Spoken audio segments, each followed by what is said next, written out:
સમાચારમાં આગળ વાત કરીશું તો મહત્વપૂર્ણ સમાચાર મળી રહ્યા છે। નેપાળમાં વસ્ત્રાલ વિસ્તારનો પરિવાર ફસાયો હોવાના સમાચાર। નેપાળની હિંસામાં એક જ સોસાયટીના 6 લોકો ફસાયા છે। પરિવાર નેપાળ ખાતે પ્રવાસે ગયા હતા, જે આંદોલન શરૂ થતા અમદાવાદના 3 દંપતી ફસાયા હોવાનું સામે આવ્યું છે। નેપાળમાં ફસાયેલા લોકો હાલમાં સનોલી બોર્ડર પર પહોંચી ગયા છે। તેમને સરહદ પાર કરવાની મંજૂરી આપવામાં આવતા પરિવારજનોએ રાહતનો શ્વાસ લીધો છે। ત્યારે નેપાળમાં અમદાવાદના વસ્ત્રાલ વિસ્તારનો પરિવાર ફસાયો છે। નેપાળમાં જોકે જે હિંસક પ્રદર્શનો થઈ રહ્યા છે, નેપાળમાં સોશિયલ મીડિયા પર પ્રતિબંધ મૂકવામાં આવ્યો, જે બાદ હિંસા ફાટી નીકળી છે। નેપાળમાં સોશિયલ મીડિયાનો પ્રતિબંધ હટાવ્યા બાદ પણ હજુ પણ ઉગ્ર વિરોધ થઈ રહ્યો છે। ત્યારે ઉગ્ર વિરોધ વચ્ચે નેપાળમાં અમદાવાદના વસ્ત્રાલ વિસ્તારનો પરિવાર ફસાયો હોવાના સમાચાર। એક જ સોસાયટીના 6 લોકો ફસાયા, 3 દંપતી ફસાયા હોવાનું પણ સામે આવ્યું। સરહદ પાર કરવાની મંજૂરી હવે આપવામાં આવી છે। પરિવારજનોએ જોકે રાહતનો શ્વાસ લીધો છે।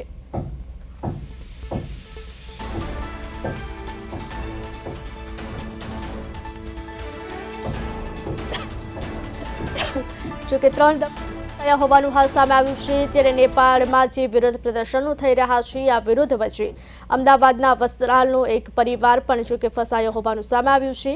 જોકે સરહદ પાર કરવાની મંજૂરી આપવામાં આવતા પરિવારે રાહતનો શ્વાસ લીધો છે।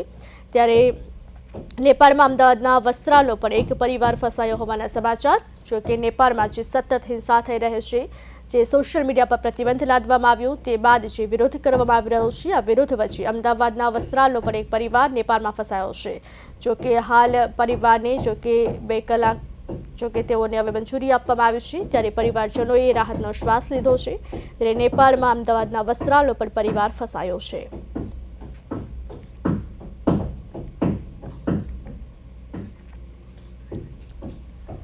જોકે હવે રાહતનો શ્વાસ લીધો છે। ત્યારે દંપતી ફસાયા હોવાનું સામે આવ્યું છે। ત્યારે નેપાળમાં અમદાવાદના વસ્ત્રાલ વિસ્તારનો પણ પરિવાર ફસાયો છે। જોકે પરિવારજનોએ હવે રાહતનો શ્વાસ લીધો છે। નેપાળમાં જે હિંસા કરવામાં આવી રહી છે, સોશિયલ મીડિયા પર પ્રતિબંધ મૂકતા યુવાનો દ્વારા જે વિરોધ કરવામાં આવી રહ્યો છે, આ વિરોધ વચ્ચે અમદાવાદના વસ્ત્રાલનો પરિવાર પણ ફસાયો છે।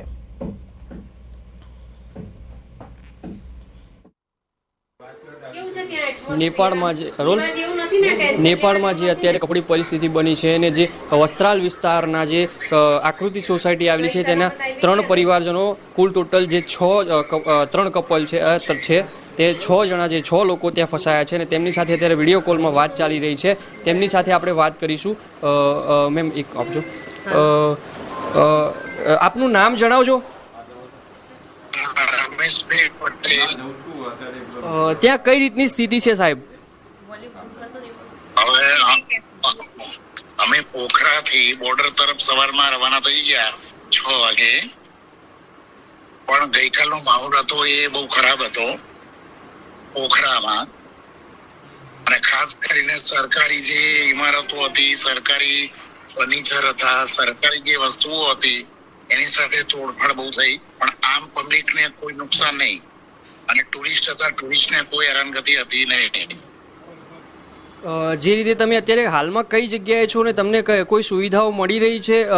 સીએમ સાહેબ પણ અત્યારે કેન્દ્ર સરકારને ટચમાં છે અને તમારી લોકોની માહિતી લઈ રહ્યા છે, શું કહેશો? બરોબર છે, અત્યારે અમે બધા સહી સલામત છીએ। આ હોટલની અંદર લગભગ એપ્રોક્સિમેટલી અમારી 3 લક્ઝરીઓ છે, અમારી વત્તા બીજી 2 લક્ઝરીઓ છે। ટોટલ 3 અમે સાથે હતા પોખરા, અને પોખરાથી વચ્ચે સાથે થઈને અહીંયા પહોંચ્યા છીએ।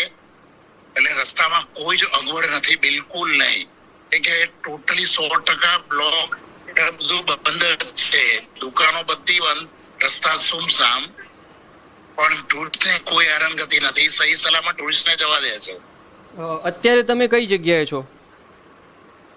ભારત અને નેપાળની ટોટલી સનોલી બોર્ડર ઉપર જ। ત્યાં કોઈ અત્યારે હાજર છે, કોઈ આર્મી હોય કે કોઈ રીતની કોઈ તમારી સેફટી માટે કોઈ છે ત્યાં હાજર? ના, આમાં કોઈ જ નહીં, અમે હોટલ ઉપર આવી ગયા છીએ। એટલે અત્યારે હાલ અમે બોર્ડરમાં રોકાવાનું કહ્યું છે, અહીંયા હોટલ ઉપર, હોટલમાંથી કઈ બહાર નીકળવાનું મેનેજરે સ્પષ્ટ ના પાડી છે।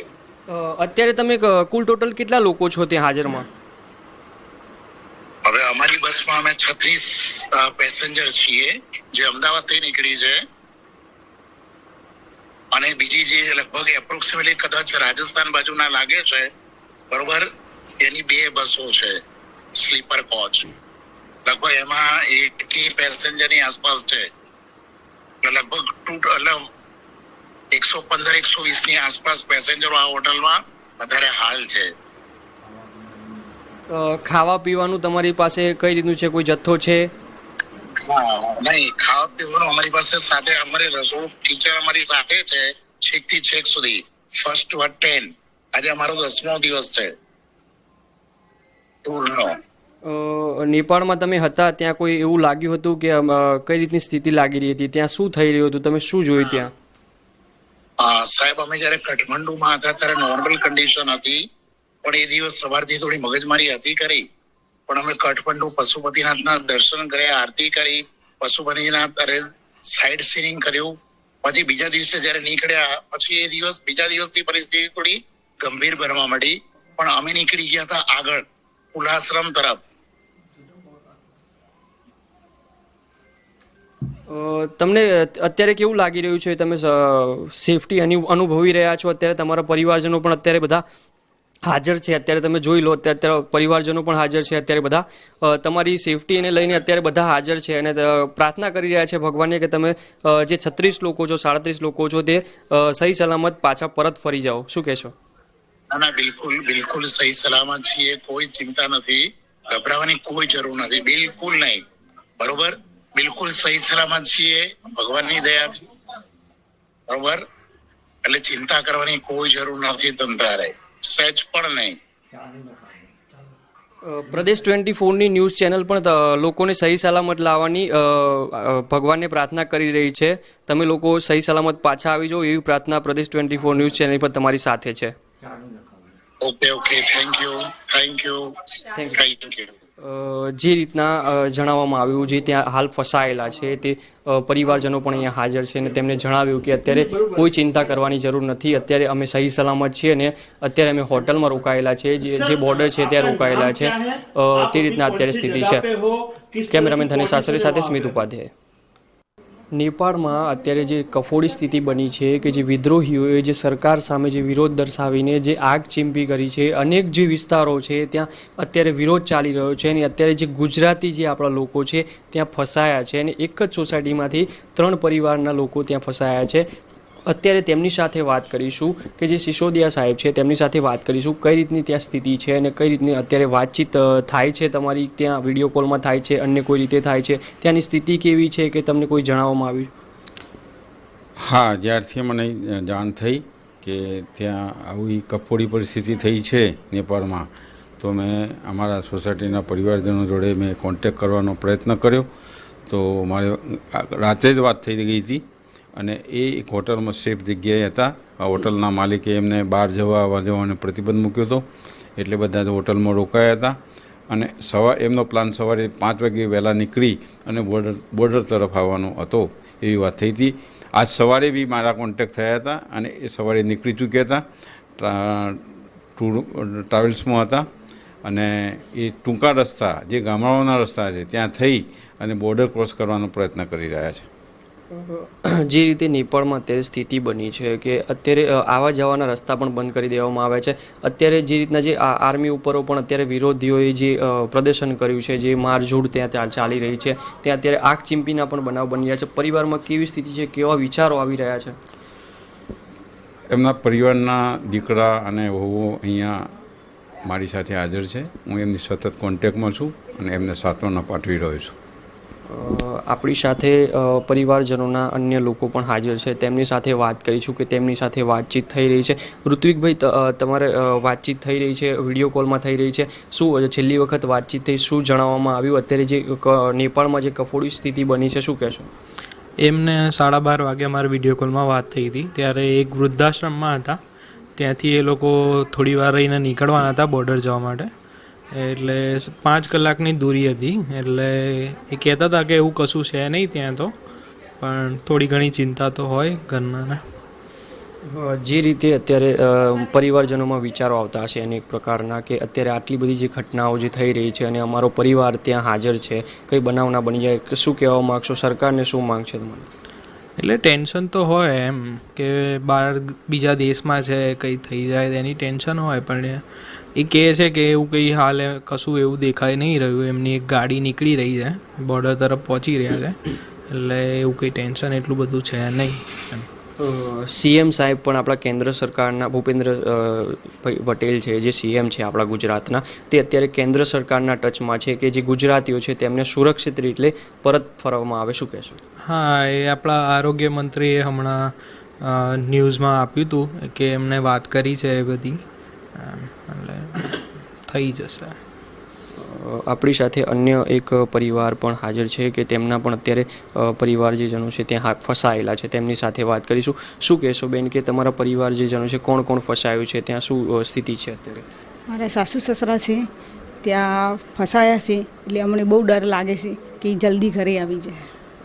તમારી વાતચીત છેલ્લી વખત ક્યારે થઈ હતી, કે ક્યારે પરત ફરવાના છે, એવું કેટલે પહોંચ્યા છે, કઈ જગ્યાએ રોકાણા હતા, કોઈ હોટલ હતી, શું હતું સ્થિતિ ત્યાંની શું હતી? ત્યાં પરત ફર્યા છે એ લોકો બસમાં છે કે અમે નીકળી ગયા છીએ, હવે 2-2.5 કલાકમાં અમે બોર્ડર પહોંચી જઈશું.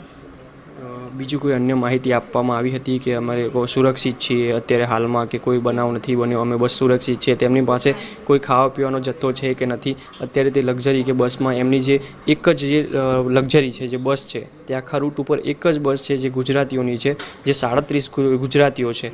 શું કહેશો? એ લોકોને ખાવા પીવાની તો અત્યારે તો ના હોય ને, એ લોકો અમે નીકળે તમે ચિંતા ના કરો એવું કહી રહ્યા છે. જે રીતે જણાવવામાં આવ્યું પરિવારજનોએ કે અત્યારે જે રીતના જે સ્થિતિ છે તેમાં ખાવા પીવાનો જે જથ્થો હોય છે, જે અનાજ હોય છે, તે પણ તેમની પાસે હાજર નથી. અને જે રીતના અત્યારે જણાવવામાં આવ્યું છે, અન્ય એક પરિવાર છે તે પણ આપણી સાથે જોડાયેલા છે, તેમની સાથે વાત કરીશું કે કઈ રીતની સમગ્ર મામલો થયો છે. મેમ, તમારું નામ શું છે, અત્યારે તમારું કોણ કોણ ત્યાં ફસાયેલું છે અને અત્યારે કઈ રીતની સ્થિતિ છે?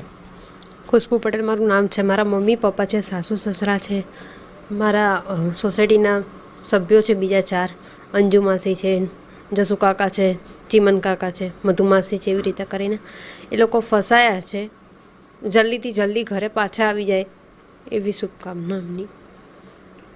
જે રીતે અત્યારે સરકાર પણ પ્રયત્ન કરી રહી છે કે સુરક્ષિત રીતે પરત ફરી જાય જે ગુજરાતી લોકો છે, જે 37 લોકો જે પ્રવાસે ગયા હતા, ફરવા ગયા હતા, અને તેમની સાથે જે અત્યારે વિદ્રોહીઓનો અને સરકારનો જે વિરોધ ચાલી રહ્યો છે, એકબીજા વચ્ચે જે ઘર્ષણ ચાલી રહ્યું છે, તે આર્મી ઉપર પણ અત્યારે વધારે બર્ડન છે, જે ઘર્ષણ ચાલી રહ્યું છે, તેના વિશે શું કહેશો? અને અત્યારે આપણા જે ગુજરાતીઓ જે 37 જે છે તે પરત ફરી જાય તેના વિશે શું કહેશો? 2 દિવસ પહેલાં વાત થઈ હતી ત્યારે એવું કહેતા હતા કે અમે આ જગ્યાએ પહોંચવાના છે, પોખરાથી અમે રિટર્ન થઈ ગયા છે, એટલે નેપાળ એક વૃદ્ધાશ્રમમાં આજે રોકાયા છે એ લોકો, પણ એ લોકો સેફ છે અત્યારે ટોટલી. જે રીતે પરિવારજનો, જે 3 પરિવારજનો છે, જે એક જ સોસાયટીના છે, જે આકૃતિ સોસાયટી આવેલી છે, વસ્ત્રાલ જે વિસ્તાર છે તેમાં આકૃતિ સોસાયટી આવેલી છે, તેના એક જ સોસાયટીના જે 3 પરિવારના જે સભ્યો છે, જે અત્યારે ત્યાં ફસાયા છે અને તેમને પરત લાવવાની કામગીરી ચાલી રહી છે, અને તે અત્યારે 2 થી 3 કલાકની અંદર બોર્ડર પાસ કરી લેશે. કેમેરામેન ધનેશ આશરે સાથે સ્મિત ઉપાધ્યાય.